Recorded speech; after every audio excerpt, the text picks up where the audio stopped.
होतो की आपला मराठी उद्योजक आता मार्केटमध्ये आपापल्या मार्केटमध्ये मार्केट काबीज करायला लागलाय, उभा राहायला लागलाय.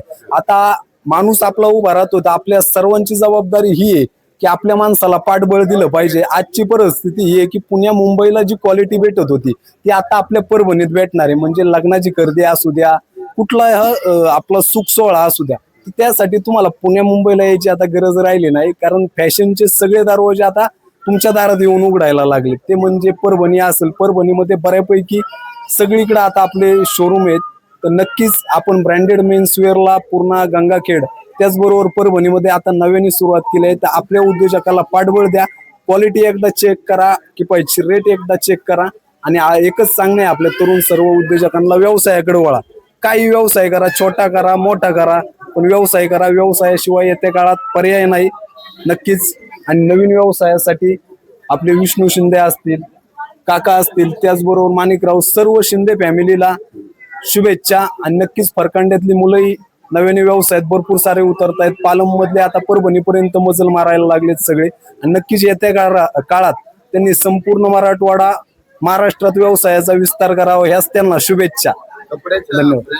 इतरही व्यवसायाचे ब्रँड आहेत, एकंदरीत ग्राहकांना एकाच छताखाली या सर्व काही उपलब्ध करून देण्यात उपलब्ध करतात, याबद्दल काय सांगा? आत्ताची सर संकल्पना अशी झालेली आहे की आपण ज्या वेळेस घरातून निघतो एखादी गोष्ट खरेदी करण्यासाठी, तर माणसाचं एक म्हणणं राहतं 4 ठिकाणी खरेदी नको, एका ठिकाणी जाऊ, एका छताखाली भेटली पाहिजे. किफायतशीर रेटला त्याला बोलता येतं. सगळी जर खरेदी एका ठिकाणी असेल तर त्यालाही बोलता येतं 2 रुपये कमी करा, जास्त करा, नाही का. त्यामुळं सुख सुविधा सगळ्या गोष्टी एकाच ठिकाणी देण्याचा आपला हा मानस आहे. आणि किफायतशीर रेटमध्ये. कारण काय, डायरेक्ट आता पहिलं डिस्ट्रीब्युटर राहायचे, आता डिस्ट्रीब्युटर राहिले नाही. आपल्या संपर्कात सगळ्या गोष्टी असल्यामुळे आपलं डायरेक्ट कंपन्यांबरोबर मॉनोपॉली. त्यामुळं जास्तीत जास्त मधले जे 15% असतात दलाल किंवा डिस्ट्रीब्युटर, ते वाचलेले आहेत. ते 15% वाचल्यामुळे आपल्याला माल कमीत आल्यामुळे आपण सेवा कमीत देऊ शकतो आणि आपल्याला नफाही राहू शकतो. म्हणजे हा धंदा आपला जो आहे तो ना नफा ना तोटा या तत्वावर म्हणजे कमवून आहे. पण सगळ्या गोष्टी ग्राहकांच्या खिशाला परवडेल, म्हणजे गरीबाला परवडेल आणि श्रीमंताला आवडेल, ही संकल्पना आहे आपल्या व्यवसायाची. नक्कीच भेट द्या. बालासाहेब शिंदे, आज ब्रँडेड मेन्सवेअरची ओपनिंग झाली आपल्या. काय काय उपलब्ध तुमच्याकडे? आपल्याकडे मेन्सवेअर मध्ये फुटवेअर, मेन्सवेअर मध्ये आपलं casual shirt, Ramraj shirt, linen shirt, formal पॅन्टी, आर्मानी पॅन्टी, सर्व एका खाली छताखाली समजा उपलब्ध आहे. आणि युनिक वेअर सुद्धा आपल्यापाशी आहे.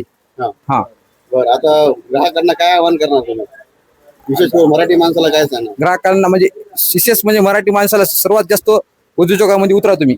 आणि आपल्या शॉप कुठे आहे नेमकं? आपलं का भालेराव कॉम्प्लेक्स समोर ऍक्सिस बँकच्या बाजूला. केवळ अवश्य भेट द्या. 14 ऑगस्ट रोजी ब्रँडेड मेन्सवेअर यांचा शुभारंभ होता वसमत रोड येथे. तर आपल्या परभणीमध्ये आजपर्यंत समजा जे काही कपडे घेत होते लोक, तर ब्रँडेड असे भेटत नव्हते. तर नांदेडला, संभाजीनगरला, पुण्याला जावं लागत होतं, बाहेर गावी जावं लागत होतं ब्रँडेड कपडे घेण्यासाठी. तर आता तसं काही राहिलं नाही. आता आपल्या परभणीतच ब्रँडेड कपडे भेटणार आहेत. ब्रँडेड मेन्सवेअर त्यांचा आज भव्य असा शुभारंभ झालेला आहे. आणि त्या तुकारामजी शिंदे आणि विष्णूभाऊ शिंदे यांना मनापासून अशा माझ्या शुभेच्छा. मराठी माणूस कुठेतरी एखाद्या व्यवसायामध्ये उतरलाय, काय वाटते तुम्हाला? खूप चांगली गोष्ट आहे. मराठी माणसानं आपल्या पुढं गेलंच पाहिजे, प्रत्येक व्यवसायामध्ये उतरलंच पाहिजे. की असं लाजलं नाही पाहिजे की मी हे धंदा करू का ते व्यवसाय करू, काही लाजायचं नाही. मराठी माणसाने समोर जायचं, मेहनतीनं आणि कष्टाने कोणताही धंदा. आता शेवटचा प्रश्न आहे की आजकाल जनता जास्त करून ऑनलाईन शॉपिंग करत आहे आणि आपल्या तरुणांना आता ब्रँडेड जे मेन्सवेअर आहे, रोजगार उपलब्ध होत आहे. पण अशाही ग्राहकांनी ऑनलाईन न करता परभणीच्या तरुणांना संधी द्यावी, याबद्दल काय सांगा? कसं आहे बघा, आता तुम्ही म्हणले तसं खरंच आहे. 80% लोक ऑनलाईन खरेदी करायले. तर तसं न करता माझं म्हणणं आहे की ऑनलाईन तुम्ही खरेदी करू नका. आपल्या गावातील लोक ऑनलाईनला फसवणूक होतीच, माझी सुद्धा झालेली आहे. ऑनलाईन खरेदी करू नका. आपल्या प्रॉपर लोकांना, मराठी माणसाला समोर जाऊ द्या, एवढीच माझी कळकळीची विनंती. त्यांना अवेलेबल झालेला आहे, त्यांना संधी मिळावी माझी एवढीच कळकळीची विनंती आहे. तुमचे जे फॅन्स आहेत त्यांना आवाहन करायचं. तर माझे परभणी जिल्हा असो या परभणी जिल्ह्याचे बाहेरचं फॉलोअर्स, म्हणजे फॉलोअर्सला मी आपलं माणसं म्हणतो.